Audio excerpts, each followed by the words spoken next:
हा अनुभव आपल्या चॅनलच्या एका सबस्क्रायबरने पाठवला आहे आणि त्यांनी त्यांचे नाव गोपित ठेवण्याची माझ्याकडे विनंती केली आहे. गोष्ट साधारण 7 ते 8 वर्षांपूर्वीची आहे. आमचे फोटो फ्रेमचे दुकान आहे. त्याचबरोबर आम्ही दुधाचे पुडे विकण्याचेही त्यावेळी काम करत होतो. डिसेंबर महिन्यामध्ये घडलेली सदर घटना आहे. त्यावेळी दुधाचे पुडे सप्लाय करणारा ट्रक रात्री सुमारे 3-3:30 वाजता येत असे. त्या दिवशी माझ्या वडिलांना दुकानातून यायला बराच उशीर झाला होता. सुमारे 11:30-12 वाजता ते घरी आले होते. त्यांचा नुकताच डोळा लागला होता की त्यांना एक फोन आला की दुधाची गाडी आज सुमारे 2:30 वाजता येणार आहे. उशिरा आल्यामुळे आधीच ते खूप दमलेले होते, पण आता गाडी येणार आहे म्हणल्यावर दुधाचे पुडे आणण्यासाठी त्यांना जावे लागणार होते. त्यावेळी त्यांच्याकडे बाईक नव्हती. ते सायकलनेच ये जा करत असत. त्यांनी आपली सायकल काढली, सायकलला पिशवी लटकवली आणि ते नाक्यावर जाऊ लागले, जिथे तो ट्रक नेहमी उभा राहत असे.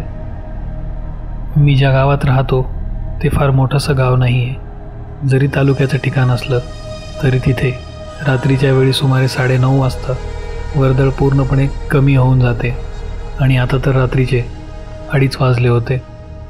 रस्त्याने जात असताना रात्री किरकिर करणारे रातकिडे आणि दूरवर कुठेतरी भुंकणारे कुत्रे फक्त हेच माझ्या वडिलांच्या सोबतीला होते.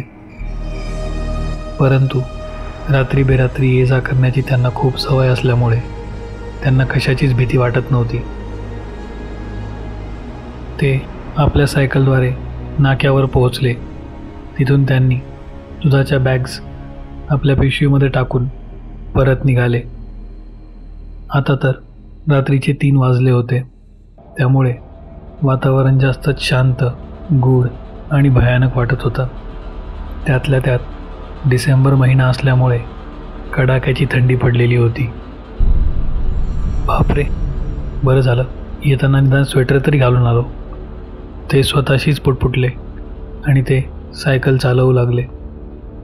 काही अंतर पुढे आल्यानंतर ते आमच्या गावामध्ये कुप्रसिद्ध असलेल्या एका ठिकाणी पोहोचले. बऱ्याच लोकांचं म्हणणं होतं की त्या ठिकाणी मुंजाचा वावर आहे आणि रात्री बेरात्रीच्या वेळी काही विशिष्ट लोकांनाच त्याचा आवाज ऐकू येतो. परंतु माझ्या वडिलांचा या सर्व गोष्टींवर अजिबात विश्वास नव्हता.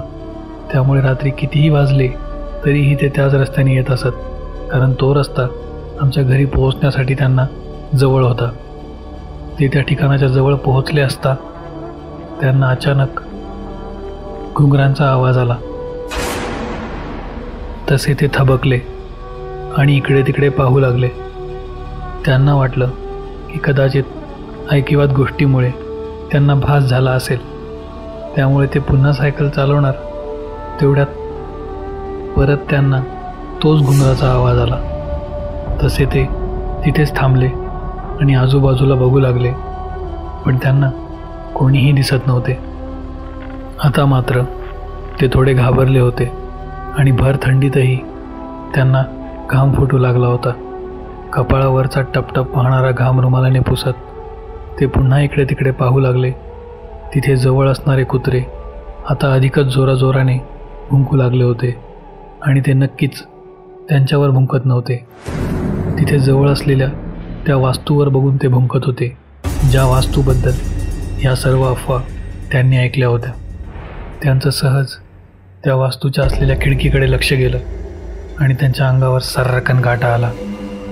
त्यांना त्या खिडकीमध्ये कोणीतरी उभे असल्यासारखे वाजले.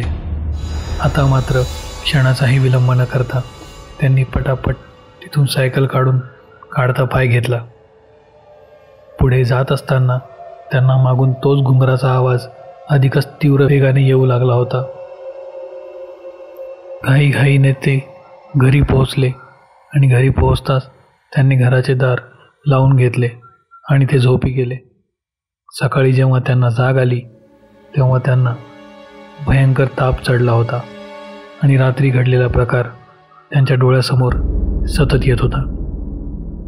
त्यांनी घडलेली सर्व हकीकत आपल्या पत्नीला म्हणजे माझ्या आईला आणि मला सांगितली. आम्हीसुद्धा त्यांचे बोलणे थक्क होऊन ऐकत होतो आणि ती सर्व गोष्ट सांगताना त्यांच्या डोळ्यातली भीती आम्हाला स्पष्ट जाणवत होती. त्या दिवसानंतर त्यांनी त्या रोडने येणे जाणे टाळले, कमीत कमी रात्रीच्या वेळी तरी. तुम्हाला जर हा व्हिडिओ आवडला असेल तर व्हिडिओला लाईक नक्की करा.